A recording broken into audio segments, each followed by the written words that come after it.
Welcome you all to this Life Master Club for young people. It was a Sunday morning. Shivani had finished her morning chores.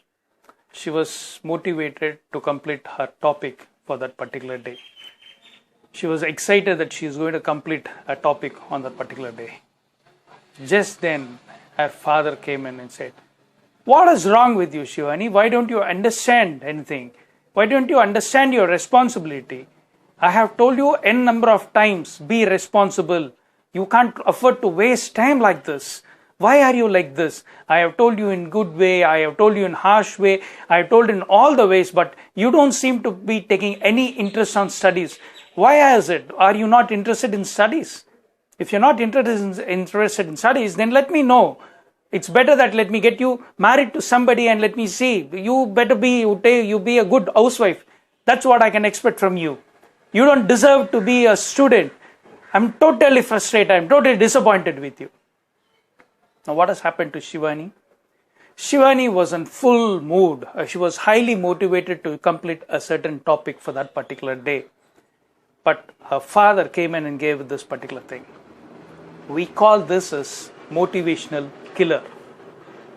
Take the case of Anand. Anand was a very successful sales manager in one of the reputed multinational company.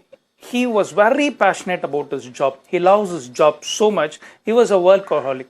He'll be the first person to go to his office and he'll be the last person to leave his office.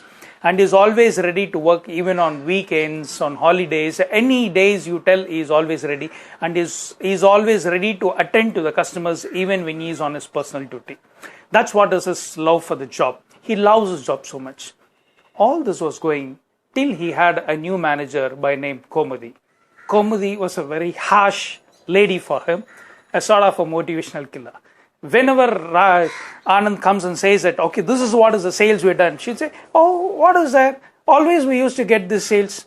Then he says like, "Ma'am, I have achieved this much of target, this much of sales. Why so low?"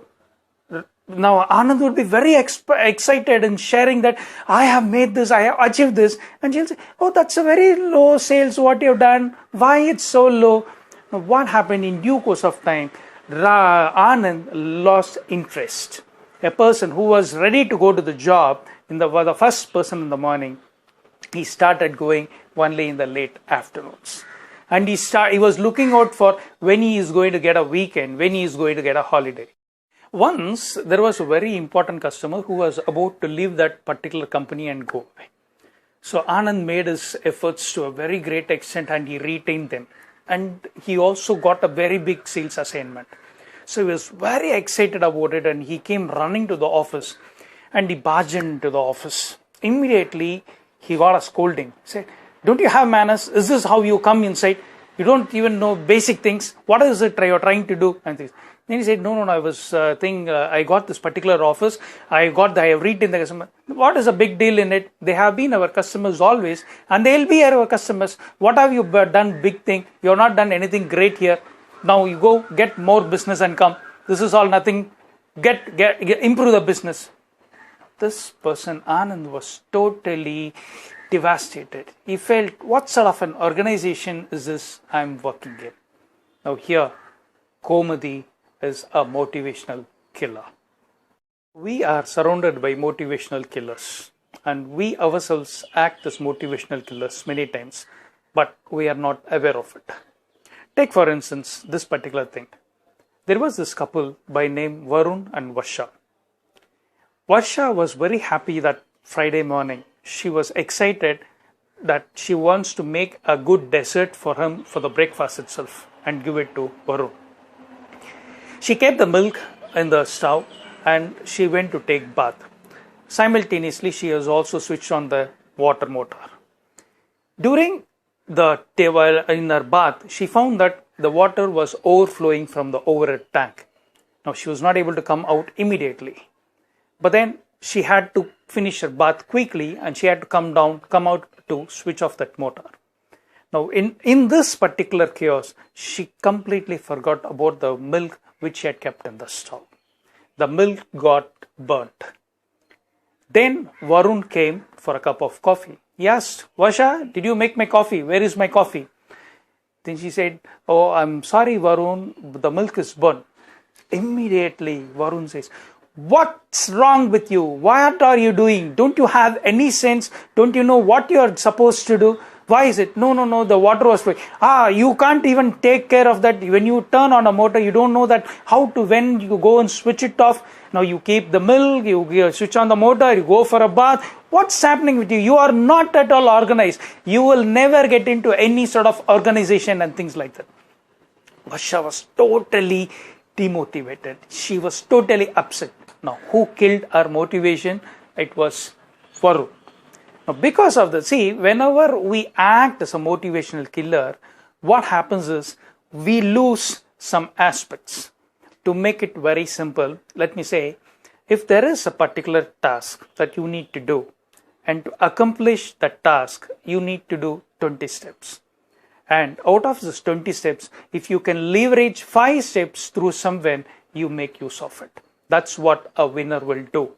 Whether it's in your house, whether it's in your office or any place, this is what we need to do. But when we act as a motivational killer, now look into the story, what happened? Varun was not made the breakfast on that day. She was upset. She said, "Okay, fine. Now you have your breakfast out somewhere. I'm not going to pack your breakfast. It's getting late for me. I'm going to my office." She was upset and she went off. Now Varun, because of that, look into it. What all is happening to him because of his motivational killer attitude? He had no breakfast on that particular day. That means he had to go outside for a breakfast, number one. Second, his lunch was not packed, which means again he has to manage for his lunch. Third, usually his spouse will press him for the shirt. Today his shirt was not pressed. He had to spend time for pressing the shirt.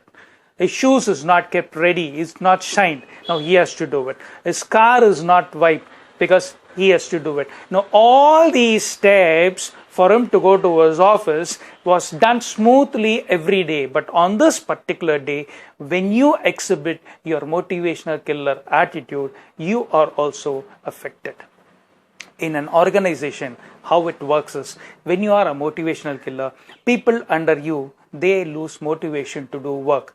They get it, "Oh, whatever I do, whenever I do, everything he'll find a fault in it. Why should I do it? It's better let me not do anything rather than doing something and getting a instinct or getting a blow from that particular person. Let him do whatever he wants to." That's how people evade you. And when people evade you, you have to get into all these things out yourself. Now, there are 2 things we need to learn from this now. One is observe whether you are a motivational killer. If you are a motivational killer, stop being a motivational killer. Second, when you are with a motivational killer, how to handle the motivational killer. To handle a motivational killer or to stop being a motivational killer, it's very simple. You need to follow the principle of swimming. How do we swim? You put your right hand, then you put your left. Right, left, right, left. Same concept, you put it here. You address an issue. Whenever there is an issue, when you address it abruptly, you hurt the feeling of the other person, or you trigger the ego of the other person, or your ego is triggered. Whenever an ego is triggered, you don't get into a solution. You only create much more problems and problems and problems, and you blow it too big. So when you do a swimming of the right and the left, it's a positive and negative. A positive and negative. Put a positive, put a negative. Put a positive, put a negative. Now taking the same scenario of Varsha and Varun, how he could have handled that situation? He could have said very comfortably, he could have said, "Oh Varsha, I love you so much. You are very dear to me. You are very good in all the activities. Sometimes you miss this. You are good. You plan out your things well in advance. You are doing everything. But certain things you can be much more organized. I understand you. I don't shout at you many times because I don't want you to get upset. That's why I don't express my anger towards you. But that's the reason I shouted, is because that particular thing I wanted you to learn." So when you apply this cycle of a positive, a negative, a positive and a negative, you can camouflage your motivational killer attitude. Now, when others exhibit that motivational killer attitude, how you can deal with them? Take the case of our Komadi and our Anand. The moment you barge in, Komadi shouted, Anand could have said, "Oh, I'm very sorry, madam, I should not have done it. It was out of my excitement, I had barged into your thing. I'm sorry for it." Now, again, this is the right thing he is putting. At the same time, I only did this because I was excited about retaining a business which was about to go. I retained it because of your advice and your valuable suggestions, what you had given me. Now, see, you are also covering Komadi in that particular thing. Then again, you say, now, I will get much more business. I'm going to get much more business. As you said, you're right. This is a retaining business. I'll get new business. But how will I get it is, I'll take more of your new ideas, whatever you're giving me, I'll take that and I will put it. So this is how you put a positive, a negative, a positive and a negative. When you put this positive and negative, all the solutions are there in your own hand. When you don't apply this, either you become a victim of a motivational killer or you yourself become a motivational killer.